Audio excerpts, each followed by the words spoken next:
Hey guys, welcome to a new video. We just got a new announcement about more crafting options. So let's go ahead and get into it. This is last week we previewed several new crafting options that can be acquired in Path of Exile Harvest. If you remember from last week, they talked about like changing a stack of oils into another stack of oils, changing like a stack of currency into another stack of currency. So like you could take like a stack of alchemies and turn them into chaos or something random. And then also some like physical modifiers that you can have on there. This one here will continue on. It says there are over 200 new ones being introduced, which means there is still plenty left to reveal. Later this week we plan on revealing the full list of them. Of course they're going to reveal the whole list because it comes out in like 5 days. So we hope they have the whole list that comes out.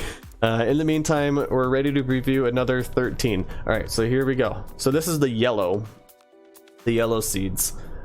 Change a unique item into Parandus coins. Rare unique items are worth more Parandus coins. Unless I plan on buffing Parandus, I don't think this one is actually going to be that useful. There are not very many good Parandus drops, so unless they clean up some of the crappier items, I don't think that one's going to be a very good one. Sacrifice a mortal fragment into another random fragment of that type. Interesting. So instead of like a mortal fragment that costs like 2 chaos, you can change it to one that costs like 8 chaos. So you grab the cheapest one, put it in there, and you'll get some money out of it. Okay. Change a pale court key into another random pale court key. Okay, so they're basically, you can take one of the main fragments and change it into another one of the same type, essentially. So the prices should balance out now instead of having like an offset like it was before, if people decide to craft this way. Add an implicit modifier to a cluster jewel. Wow. Interesting. It doesn't say it's corrupted. So they're just adding an implicit modifier to a cluster jewel. So you could get the 1% mana reservation on a cluster jewel and not have to worry about randomly corrupting it and changing all the implicits on it, or all of the prefixes and suffixes. Interesting. Wow. But you can only, it looks like you could only add one on. It doesn't replace whatever is there. So you can only do it once. So it'd be the same as corrupting it without the chance of it bricking, essentially. And you're guaranteed an implicit. Huh, that's interesting. Remove a critical modifier from an item.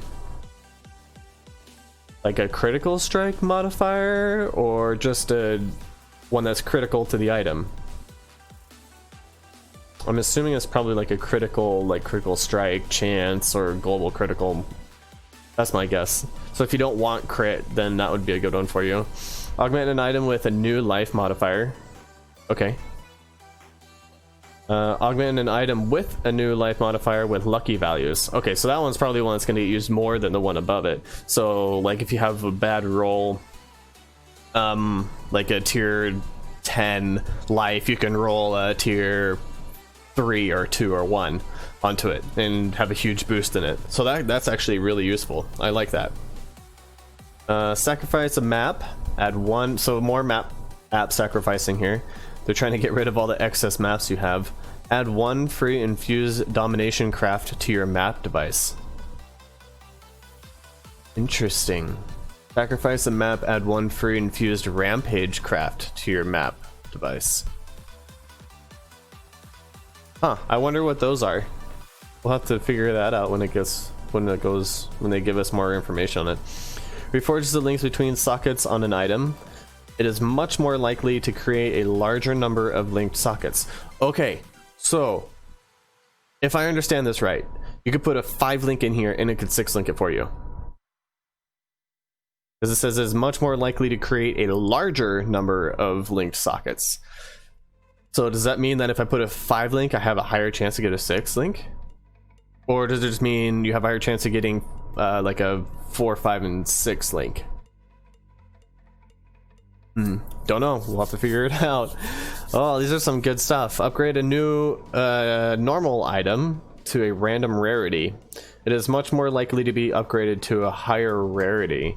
Okay, so you have a high chance of, and it's like an augmentation, or like a chance orb, sorry. Like a chance orb, but a higher chance orb.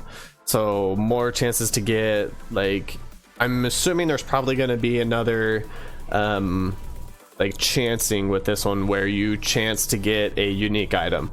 So maybe this can tie into that as well. Reforge a rare item with new random modifiers, such it is much more likely to have a higher average modifier level. Okay, so if you get like a really good like Valrajalia 6 link, but it has like tier 10s and 8s, you could probably put it in here and get like 2s and 3s and 1s. So that's really good. That could be really useful too. There's a lot of really good crafts. This is going to be good. Set an item's implicit modifier to a random synthesized modifier. The implicit modifier. Interesting. The item cannot be influenced or synthesized. Interesting. That one says 100. I don't think these numbers are accurate because they said last time that they were still modifying the numbers, but this one does have 35, 10, and 100. So I'm wondering, and this one definitely has a different border on it.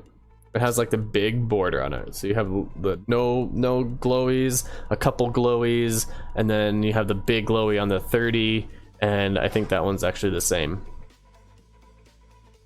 Yeah, so the higher crafts have the special border on them. I'm assuming that's the tier level. So if you have like, this is tier 1 probably, tier 2, and then tier 3. And then we know that there's a tier 4 as well, so I'm sure there's one that's even bigger than that. And you can also see that there's a different, the icon is also different. So you got nothing, a little bit of yellow on there, and then you have a lot of yellow. So well, I wonder what the tier 4s will be like, or maybe this is a tier 4 and we just don't know. Let's see what else they said. You'll notice that one of these options allows you to roll a new implicit mod on a jewel, which is exactly what I was saying. Here are some examples of potential outcomes. Okay, so here's a jewel. So yes, this is exactly what we're thinking. So it's not going to corrupt it at all. It's just going to give us an implicit for free without changing any of the effects on it. That's great. That's awesome. 1% movement speed on a bronze jewel. Excellent. And 20% total recovery per second from life leech. Okay, that's not, you know, that's a great one for, you know, the life on there, but interesting.